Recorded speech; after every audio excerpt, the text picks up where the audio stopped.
look at it? Yeah. Yeah. So we won't be able to get the tip vortex, but I'll show you what you need to do. Right, first of all, you were asked to find separation. Now in this case here, the flow is, presumably, is it 0 degrees? Yeah. Right, so we know the flow is heading in that direction. If it's doing everything okay, it will just flow under and there'll be no bubble. If there's a separation bubble, then the flow has got to go backwards.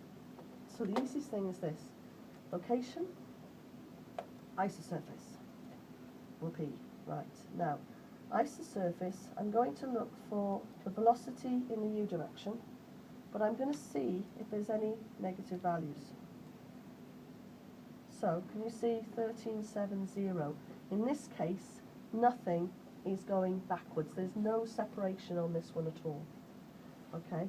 What happens if I do pick a value is you'll see it comes up with a surface which gathers all the points which actually obey that particular behaviour. So if we did have a separation, you would find that bits of it turned up or down that one. Now, so that's one, that's separation. If you want to catch whether there's a vortex, I advise you to do the following. Put a plane just after that wing. So I'm going to need a plane which cuts in what looks like the YZ direction. Location plane. Insert a plane, YZ. Where's that? Let's move it along a bit. Okay, halfway. About 5. Down. Right. So probably need to go just back a little bit. Right. Now, if this was a 3D case with a tip, then we might be able to pick up some vectors where it's spilled out. So the best thing I can advise, take the polyline off. Sorry, not the polyline, take the surface off. Is, first of all, we'll put the vectors onto the plane. Now, not so good, looks a little bit hairy, so what we'll do is we'll increase the symbols. Okay. Now you can see here that, what have we got? Ooh, that's actually rather interesting, isn't it? It's going all over the place. So, it's actually starting to filter out. If we had a circulation, it would be fairly easy to see something, if you like. It would start to curve. And what you can do is you can flatten them down. So I can project them tangential to the plane. So you can see here, there's nothing particularly that's coming that's circular. If there was, if we decided that there was some sort of circulation around here, the best thing I say is the following. Put a point where you feel that the rotation is occurring. And then start to put your streamline on that point.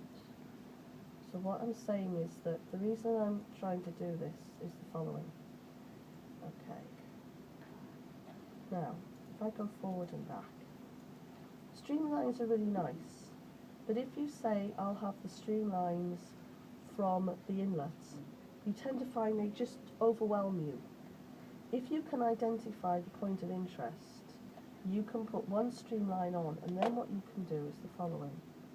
You can pick, and then you can start, if it's going to behave itself, to move. Now if this was curving a great deal, we'd be able to see all sorts of backflow and all sorts of interesting things in that way. Let me turn the plane off. But at the moment, as this is a very well behaved case in that sense, what you can see is, and what this does in the end is it helps you to figure out where you want to concentrate your effort and how you want to record it. But this will see if there's any effect. Now we can actually see that there is a bit of a wobble. So there's a downwash. And in fact, you could argue that there's possibly a little bit of a twist as well. So that's probably generated by the surface, and it's probably true of all the way along there. But when you get your wing, you might find even more of an effect that grows. If you have a vortex, they give you a vortex core region. It's a brand new thing. And it's all to do with how strong your vortex is. But it's also to do with curvature as well. That tells us that that's a pretty big change is going on. If you look at it, it's quite sharp, so it might be something to do with the mesh. But if we had a vortex in there, it would come out like an ice cream cone sitting at the end of the wing, getting a little bit bigger and then dying away.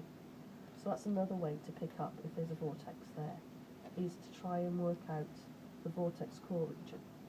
Now, what have we got on there, on the board? So we've got drag, lift, CP diagram, vortices, Venturi's for the car, base drag for the car, separation we've done, and a boundary layer.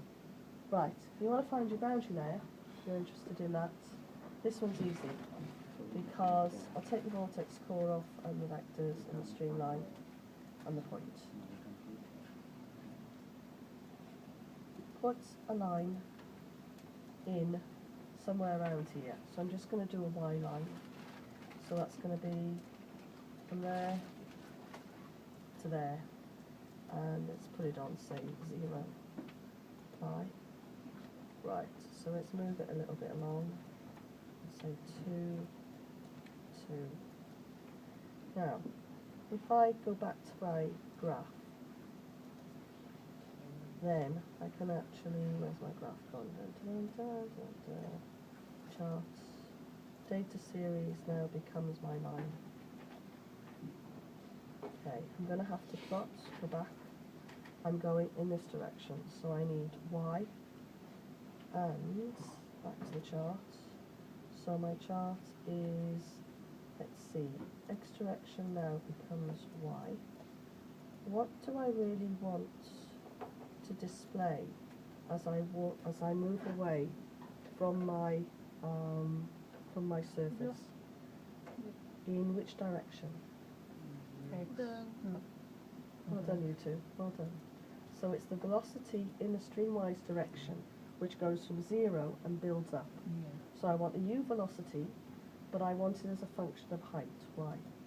It's going to look odd a bit because we're also going through the whole thing by the look of it. Let's go back. And so, did I go right the way through? Yeah, so there's going to be a bit where it's presumably not there anymore. Right, so let's have a look. That's u velocity 2468. Beg your pardon, I inverted the axis, didn't I? Right. So that is a function of y.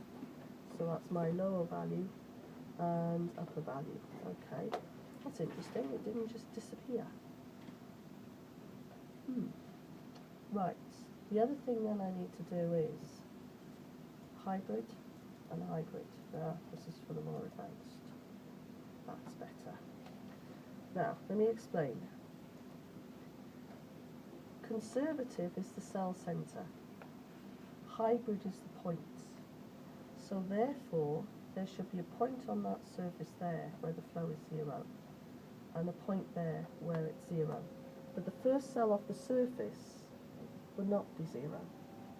So if you can remember to put them on hybrid, you'll get a better answer.